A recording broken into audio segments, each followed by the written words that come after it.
दो घमंडी विद्वानों की कहानी। एक गांव में दो भाई रहते थे। एक का नाम ज्ञानवान और दूसरे का नाम बुद्धिमान था, लेकिन दोनों पढ़ने लिखने में बहुत कमजोर थे। उनके माता पिता उनको लेकर बहुत परेशान थे। उन्होंने ज्ञानवान और बुद्धिमान को अच्छी शिक्षा देने के लिए काशी भेज दिया। ज्ञानवान और बुद्धिमान ने काशी में कुछ वर्ष रहकर अध्ययन किया।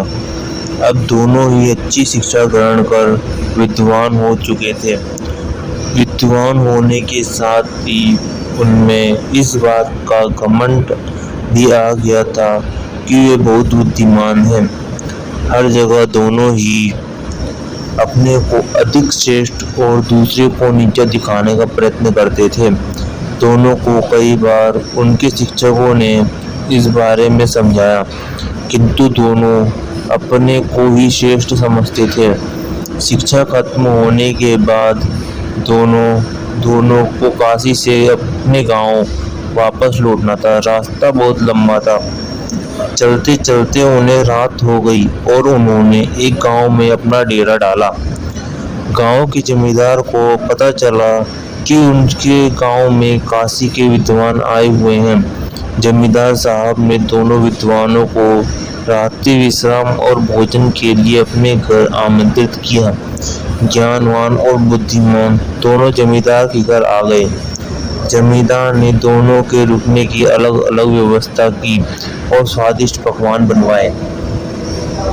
जमींदार पहले ज्ञानवान के पास गया और हालचाल जाना।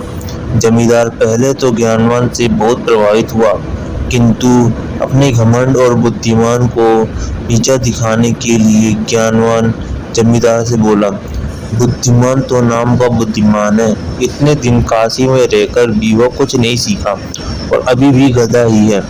ज्ञानवान की बातें जमींदार को अच्छी नहीं लगी। ज्ञानवान से मिलने के बाद वह बुद्धिमान से मिलने गया।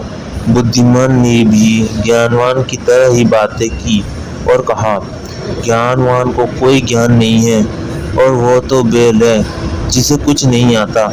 जमींदार दोनों से बहुत निराश हुआ और कुछ देर पश्चात उसने ज्ञानवान और बुद्धिमान को भोजन के लिए बुलाया। दोनों भोजन के लिए आए और जब दोनों को थालियां परोसी गई तो थाली में घास और भूसा था। थाली देखकर दोनों जमींदार पर बहुत क्रोधित होते हुए बोले, आपने यहाँ हमें बेइज्जत करने के लिए बुलाया है?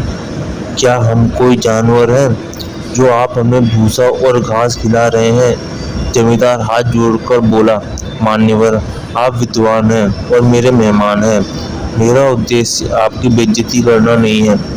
आप दोनों ही विद्वान होकर एक दूसरे को बैल और गधा बोल रहे थे, इसलिए